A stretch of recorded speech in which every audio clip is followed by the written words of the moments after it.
And I hope that this episode has found you. If you're in that place where you're like, I'm done trying, that you will understand that tomorrow can happen and that hope is possible, even if it doesn't feel logical to you anymore, even though your spirit is crying out that you're exhausted. I know that for Meg, she was tired. And after 40 years on earth, she had made a decision that is one decision. It's not every decision she made. Suicide is about one decision that someone makes, not every decision.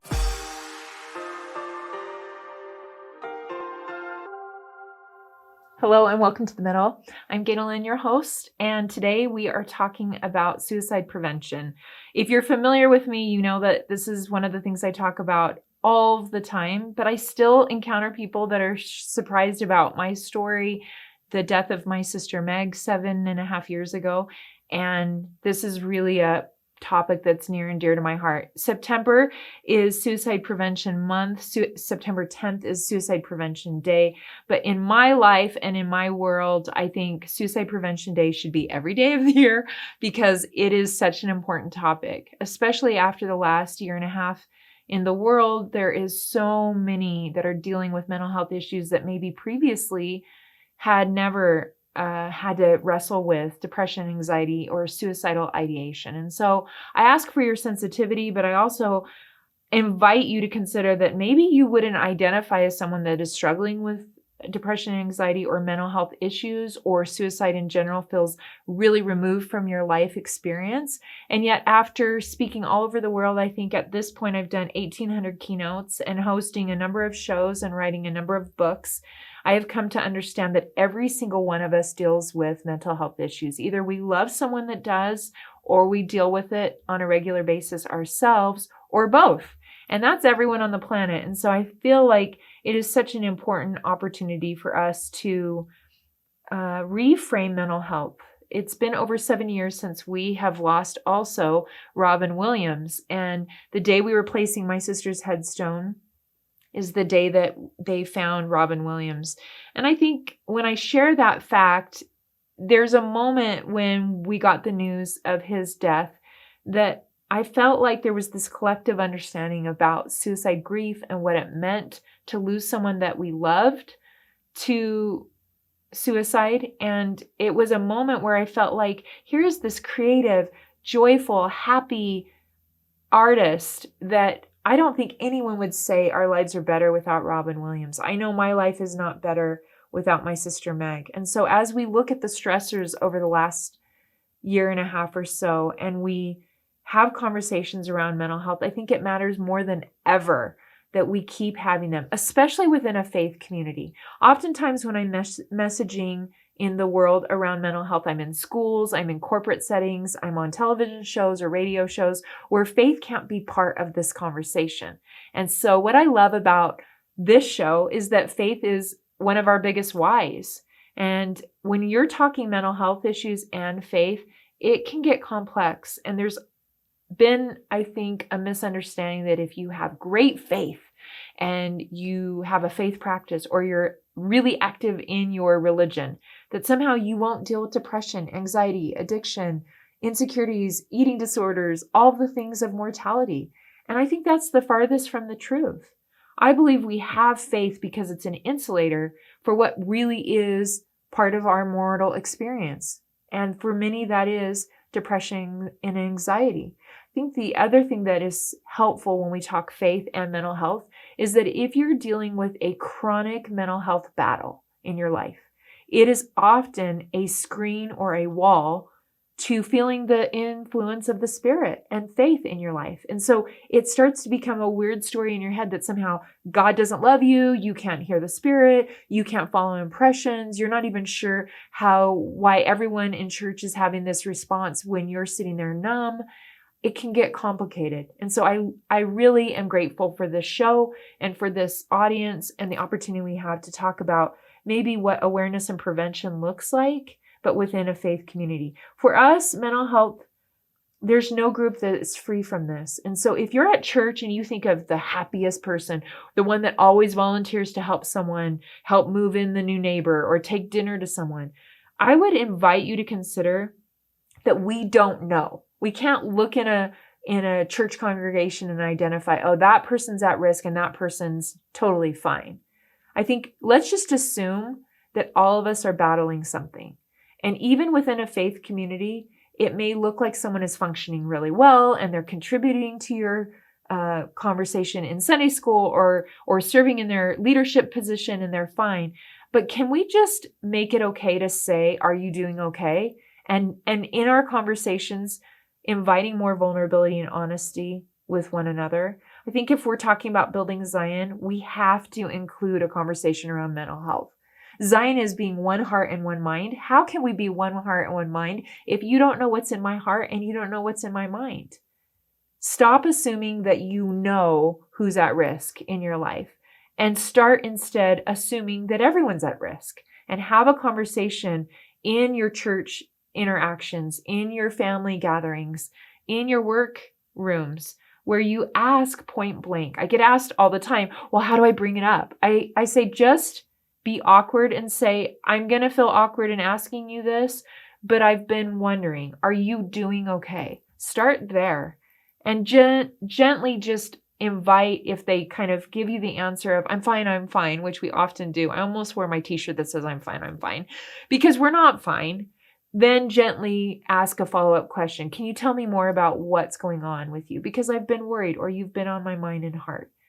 If you're afraid of offending someone, it's okay. Let's be more afraid of not having the conversation than it is the fear of offending. The next thing I would say is, I hope in all the messaging and all the book writing and all the shows I've guested on and I have hosted, that we are celebrating therapy. Therapy comes in a lot of forms and a lot of modalities. And I think there needs to be a more expansive idea of what therapy looks like. But I am still shocked when I have people come to me and say, like, they're embarrassed or they don't want to let their family members or their friends know that they're in therapy. And I think it should be celebrated. For me, therapy is like education for my relationships and my mind. No one is embarrassed about getting more education. No one's like, oh gosh, I'm working on another degree. I'm just so smart. I'm going back to college. Why are we embarrassed about getting education for our relationships and our souls?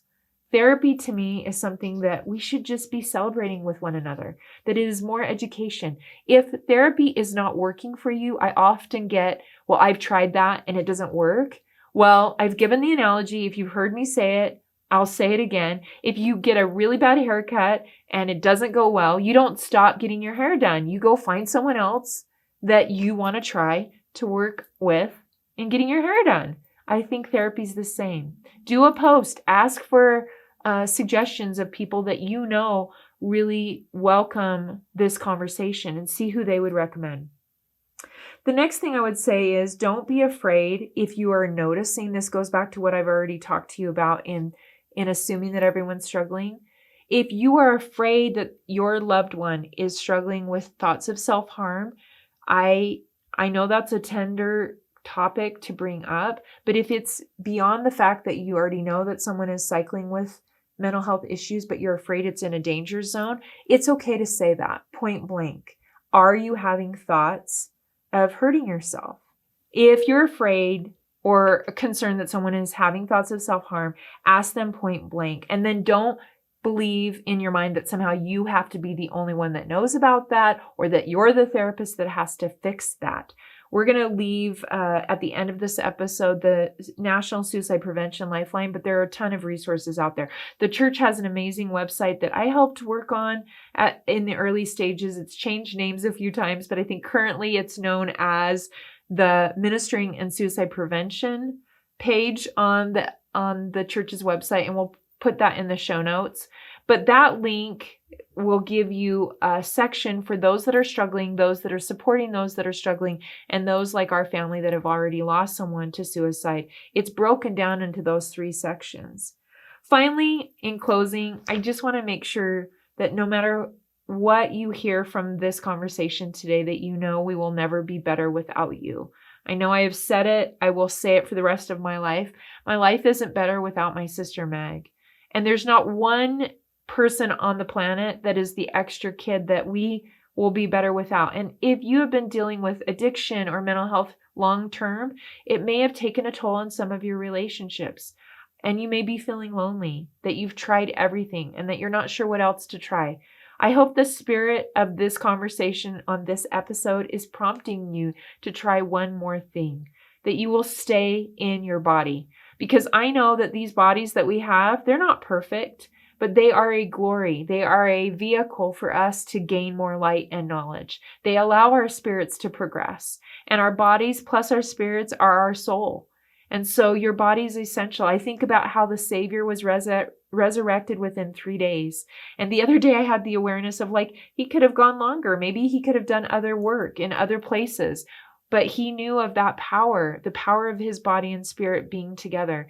And for me, that was an awareness that was new for me, to consider that this body that I have that struggles with pain, that struggles with imperfections, is a gift to my spirit, even though I also know that at a future date, it will be perfected and resurrected, and that it is not that yet.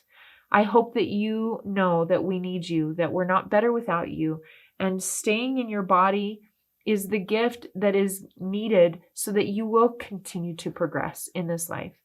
And I hope that if you're tired and you're struggling, that you understand that every moment you have the choice to try one more thing, even when you're tired. And I hope that this episode has found you. If you're in that place where you're like, I'm done trying, that you will understand that tomorrow can happen and that hope is possible, even if it doesn't feel logical to you anymore, even though your spirit is crying out that you're exhausted. I know that for Meg, she was tired. And after 40 years on earth, she had made a decision that is one decision. It's not every decision she made. Suicide is about one decision that someone makes, not every decision. So if you, like our family, have lost someone to suicide, that grief is excruciating. And I've heard from people that have contemplated that somehow we would be better without them, and they're planning their own death, and they hear the story of my sister and realize what grief looks like long term for those that are left behind. So if you're in that category and you are struggling with the loss of a loved one, I hope you also understand that there is only one Savior that we can love, that we can invite, and we can influence, but we cannot save. I've thrown a lot into this quick video, and I hope that there's sensitivity to the fact that I know these issues are complex. There's not one super answer to these questions, but I believe in holding space to keep having the conversation. All of us need to be talking about mental health. Mental health matters for all of us. And so I hope you know that we need you, that you're valued, that you are loved. So stay in your body. And we'll see you again here on The Middle.